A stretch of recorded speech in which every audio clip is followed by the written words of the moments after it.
Friends, ಈ ಓಲಾದು ಈ display work ಆಗಲಿಲ್ಲ ಅಂದರೆ ಈ ಸೀಟ್ ಬಿಚ್ಚೋಕ್ಕೆ ತುಂಬ ಸ್ಪೀಡ್ ಆನ್ ಮಾಡೋಕ್ಕಾಗೋದಿಲ್ಲ. ಸೊ ಅದಕ್ಕಾಗಿ ನಾನು ಇವಾಗ ನೋಡಿ ನಂದು ವರ್ಕ್ ಆಗ್ತಾಯಿಲ್ಲ. ಸೊ ಅದಕ್ಕೆ ಈ ಸೀಟ್ನ ಯಾವ ಥರ ಓಪನ್ ಮಾಡೋದು, ಈ ಡಿಕ್ಕಿನ ಯಾವ ಥರ ಓಪನ್ ಮಾಡೋದು ಅಂತ ನಿಮಗೆ ತೋರಿಸ್ತೀನಿ. ಇದೊಂದು ಸ್ಟಾಪರ್ ಪಿನ್ ಇದೆ ನೋಡಿ, ಇದನ್ನು ತೆಗೆದುಬಿಟ್ಟು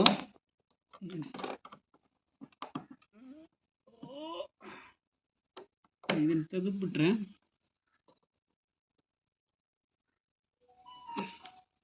ಅದಕ್ಕೆ ಏನು ಮಾಡಬೇಕು, ಸ್ಟಾಪರ್ ಪಿನ್ ರಿಮೂವ್ ಮಾಡಬೇಕು. ಫಸ್ಟು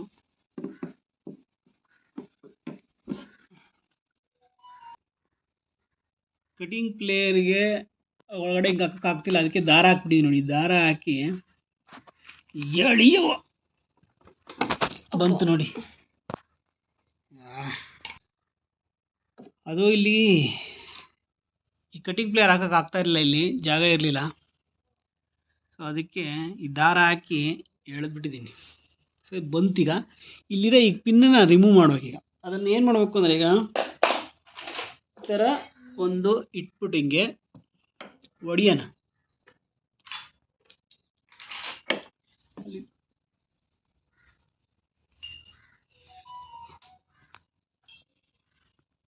ಈ ಥರದೊಂದಿಟ್ಟು ಒಡೆಯುವ.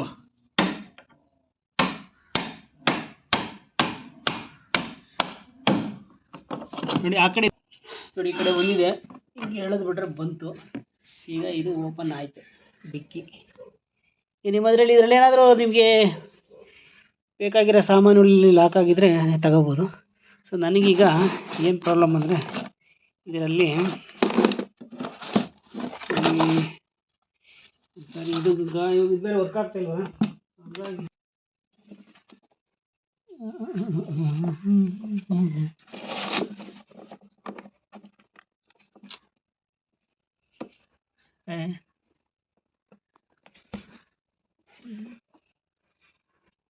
ಸ್ಕೂಟ್ರ್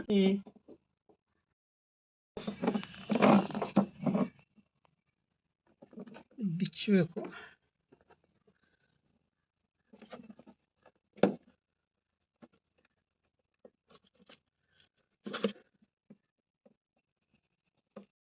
ಇಲ್ಲ ಏನೇನೋ ಮಾಡಿದೆ, ಮುಂದ್ಗಡೆ ಕವರೆಲ್ಲ ಓಪನ್ ಮಾಡಿಬಿಟ್ಟಿದ್ದೆ ನಾನು.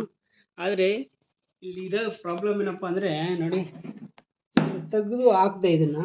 ಇದೆಯಲ್ಲ ಇದೆಯಲ್ಲ ಇದು ಪ್ಲಗ್ಗು, ಇದನ್ನು ಓಪನ್ ಮಾಡಿ ಮತ್ತೆ ಹಂಗೆ ಹಾಕಿದೆ, ಆನ್ ಆಯ್ತು. ಅದು ನೋಡಿ ಆನ್ ಆಯಿತು. ಕೊನೆಗೆ